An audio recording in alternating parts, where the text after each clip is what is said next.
अस्सलाम वालेकुम, मैं हूं अवैस महमूद और आप देख रहे हैं बाखबर डिजिटल। खैबर पख्तूनख्वा में पीका एक्ट के ख़िलाफ़ आज प्रेस क्लब के बाहर जो है वो सहाफ़ियों का एहतजाज किया जा रहा है और हमारे साथ पेशावर प्रेस क्लब के सदर एमरियाज मौजूद हैं। यहाँ उनसे जानते हैं कि पीका एक्ट क्या चीज़ है और ये किस तरह जो है वो लागू हुआ है। हमारे साथी पर भी जो है वो एक लागू हुआ है, तो इस हवाले से हम जानते हैं। अस्सलाम वालेकुम सर, क्या हाल है? ठीक ठाक है सर। पीका एक्ट क्या चीज़ है और ये कैसे लागू होता है और इसके खिलाफ आप लोगों ने पहले भी एहतजाज किए हैं, लेकिन हुकूमत इसके खिलाफ एक्शन क्यों नहीं ले रही? पीका दरअसल पाकिस्तान इलेक्ट्रॉनिक क्राइम एक्ट है और इसका बुनियादी मकसद सोशल मीडिया के ज़रिए जो मुख्तलिफ़ पोस्ट होती हैं या मुख्तलिफ़ कुछ जो भी मवाद होता है उसके ख़िलाफ़ FIA के साइबर क्राइम सेल के तहत कार्रवाई करना होता है। ये एक काला कानून है जिसका बुनियादी मकसद ज़बान बंदी है। पूरी दुनिया में ऐसा कोई कानून नहीं है जो यहाँ पे लागू किया गया है। हमारे सीनियर साथी इरफान खान साहब के ख़िलाफ़ इस्टेब्लिशमेंट डिपार्टमेंट हुकूमत खैबर पख्तूनख्वा ने FIA में एक दरख्वास्त दी थी, जिसके वो कुछ उनके एक्स पे ट्विटर पे कुछ ट्वीट्स थी उसके हवाले से इस पे FIA ने उन्हें नोटिस जारी किया है। हमारा मौक़िफ़ बिल्कुल वाज़ेह है। हमने पीका को ना पहले तस्लीम किया था, ना अब तस्लीम कर रहे हैं, ना आइंदा तस्लीम करेंगे। लेकिन हम यहाँ पे याद दहानी कराना चाहते हैं सूबे के वज़ीर आला साहब को, अली अमीन गंडापुर साहब को, सूबे की हुकूमत को कि वो ऐलानात कर रहे थे कि वो इस कानून के ख़िलाफ़ है। उन्होंने इस कानून के ख़िलाफ़ सूबाई असम्बली में करारदादें मंजूर कराई हैं। अब अगर एक जानिब वो कहते हैं कि वो इस कानून के ख़िलाफ़ है, दूसरी जानिब उन्हीं की हुकूमत जाके सहाफ़ियों को इस कानून का निशाना बना रही है, तो यकीनन ये क़ौल फ़ेल का तज़ाद है। हम किसी सूरत में आज मुख्तसर नोटिस पे ये लोग निकले हैं, कल इससे बहुत ज़्यादा निकलेंगे और हम चाहते हैं, हमारा ये मुतालबा है कि ये नोटिस, ये कार्रवाई वापस ली जाए और अगर ये वापस नहीं ली जाती तो आगे जो है, आज यहाँ पेशावर में एहतजाज हुआ है, कल सूबे में होगा और परसों पूरे मुल्क में होगा।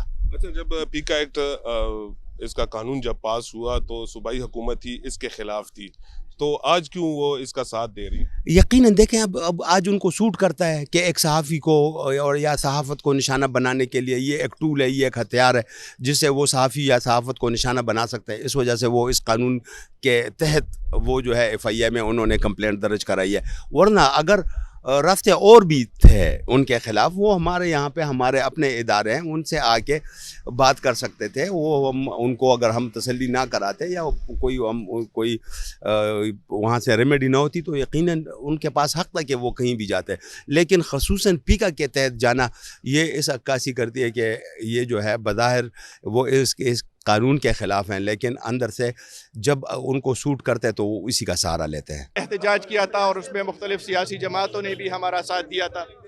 हमने उस दिन भी वाज़ेह किया था, हमने सूबाई असम्बली के अंदर भी इस पर एहतजाज किया था और इस कानून के ख़िलाफ़ सूबाई असम्बली खैबर पख्तूनख्वा असम्बली एक करारदाद भी पास कर चुकी है।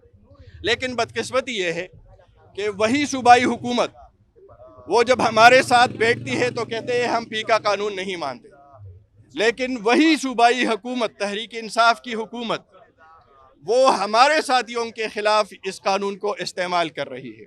बजाय इसके कि जो बात की गई है उसकी तहकीकात किए जाए, हमसे सबूत तलब किए जाए और जिन लोगों ने ये इल्ज़ामात आयद किया है उनसे सबूत तलब किए जाए, वो गवर्नर खैबर पख्तूनख्वा, अरकान कौमी assembly, opposition leader Khyber Pakhtunkhwa assembly, बल्कि यहाँ तक कि तहरीक इंसाफ के अपने अरकान सूबाई असम्बली, उनकी बजाय हमारे एक सीनियर सहाफ़ी और पेशावर प्रेस क्लब के नायब सदर इरफान खान को ये नोटिस दिया गया है। हम इसकी मज़म्मत भी करते हैं और इसको मुस्तरद भी करते हैं।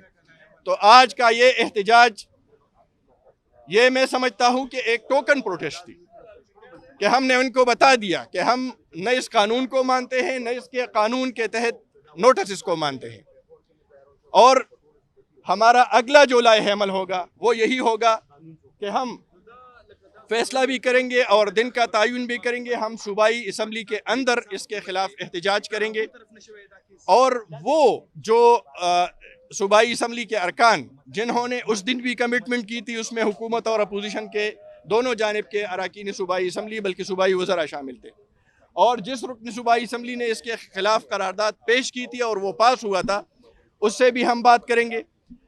اس کے بعد پھر خیبر یونین آف جرنلسٹ کا اجلاس ہوگا اور اس میں ہم آئندہ کا لائحہ عمل تیار کریں گے، کیونکہ یہ قانون صرف عرفان خان کے خلاف نہیں ہے بلکہ یہ ایک ٹیسٹ کیس ہے، اور آگے ہمیں توقع ہے اور ہمیں خدشہ ہے کہ ہمارے دیگر ساتھیوں کے خلاف بھی یہ قانون استعمال کیا جائے.